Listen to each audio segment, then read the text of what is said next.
going to a different economy, and we're going to be learning more about that as we go. But clearly, we're learning that things can be done from remote locations. We're learning that technology can replace people even more than we thought. We're not going back to the same economy. We're recovering, but to a different economy, and it'll be one that is more leveraged to technology. And I worry that that is going to make it even more difficult than it was for many workers. In Silicon Valley, and my friends who work in technology know that what we did to the manufacturing workers, we are now going to do to the retail workers, the call center workers, the fast food workers, the truck drivers, and then even bookkeepers, accountants, insurance agents, lawyers, and on through the economy. So what happened to the manufacturing workers is a very clear sign. This effort, and China has big plans for this. They intend to seed their digital yuan into the global environment by giving it away to visitors at next winter's Olympics. When they arrive at the airport, they're going to get yuan digital wallets. They're going to receive digital yuan. They're going to use it throughout their visits to Beijing, and then they're going to take it back to their home countries. They see this as a huge advantage. Why? Because who controls the underlying protocols, who controls the underlying standards of the future of money will control the future of money. Well, I hope we do have a young lady at some point become president of the United States. I can tell you how I think it will happen, because it won't happen in the normal course of events. Either the Republican or Democrat political party will nominate a man for president and a woman for vice president. And the woman and man will win. So you'll end up with a president, a male, and a vice president, a female. And in that term of office of the president will die, and the woman will become president under the law or constitution. And once that barrier is broken, from then on, men better be careful, because they'll have a hard time ever even getting a nomination in the future. But that's the way it's going to happen, and I think it'll probably come sometime in the next 4 or 8. Welcome to the Crypto Teacher. And guys, I come back with that video just to make you think. And remember, teamwork makes the dream work. I received this video from one of my Patreon members. 1989, Gerald Ford, the 38th president, described how we'll receive a woman's president. And we know anything that the president says is scripted. It may not happen now, but it will happen later. And remember, the Crypto Teacher told you. In 2022 for crypto, what's going to happen? Cryptos and stocks are going to head down. The reason why? Because they have to build this fourth industrial revolution. Don't let anybody hype you up just because institutions are coming in. We know they've been funding it from the beginning. We know they have to destroy this old economy in order to get us moved over to the new economy. And then those top 1% of cryptos and stocks will rise. Remember, the Crypto Teacher told you. Yes, I give you the truth. Yes, the truth hurts. But what does it do? It sets you free. In 2022, we're going to wait on that great distraction. Because we know when it comes to the New World Order, it's all planned out. Y'all have a wonderful day.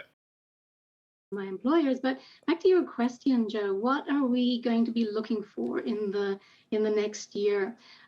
We expect a continuation of institutional involvement. We're seeing that. I mean, just the institutional growth over the past 12 months has been astonishing, and we're seeing strong signs of that accelerating over the next year, both through direct token investment and through investment in the crypto market infrastructure companies themselves. We saw the birth, Joe, of 60.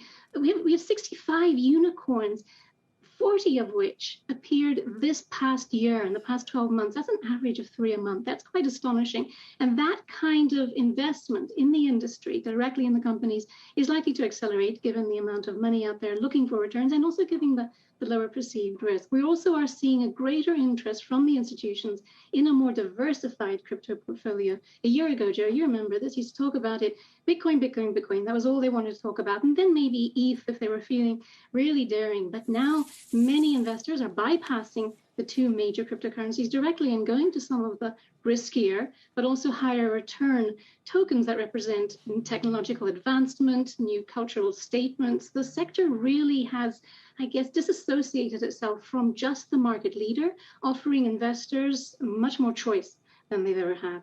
I saw some of your tweets which caught my attention, and that is that recently Bitcoin miners are increasing capacity. Now, normally that costs money, and they may have financed that in different ways. Now it's being financed through banks or market-based financing, which not only could add it could add to the popularity of the whole space, obviously, but it also doesn't take selling of Bitcoin to finance the mining operation. So do you see producing more as bullish, or? Absolutely. You do? Absolutely. And that's a fascinating thread to pull on, Joe, and something that has been very overlooked in the market, in my opinion.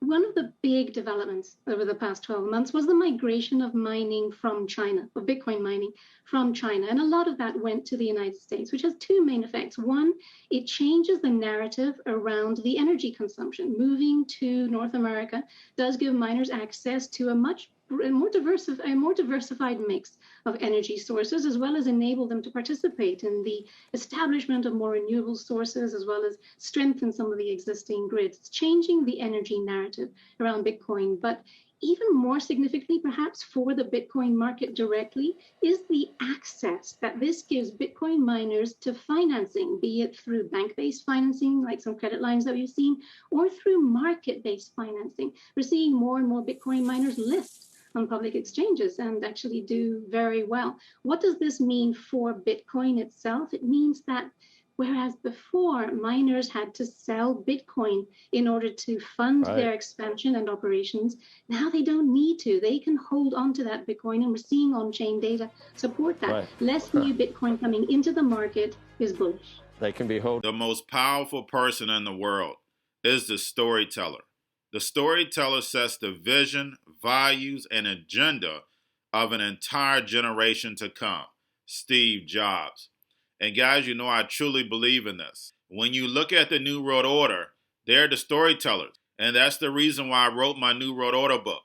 But guys, now it's time to change the current generation. And I wrote 3 kids' books. You know I love the Trinity because I understand the power that's in it. So I have 3 books. We have an opportunity to change the generation, to educate, not just me, but I want to show you that I take action on a daily basis. And I want you to take action on a daily basis. Whether it's your job, whether it's in your community, we have an opportunity right now to educate the masses. I posted this on my Twitter account. Please share, but this is a short clip of the 3 books. There's going to be a clothing line and action figures. Please get these books for your kids, nephews, cousins, friends, so therefore we can start the re-education now. Because as we see, the 4th Industrial Revolution foundation is definitely here. Robots, algorithms, drones, taking humanity out the picture. We have to re-educate. But let's get into the video. Part 1. King Joshua and Grandma Tam save the village. Part 2. King Joshua and Grandma Tam save New York from COVID-33. Part 3. King Joshua and Grandma Tam goes to China. It's mandatory to get part 1, part 2, and part 3 of this series. It's time to re-educate Generation Z.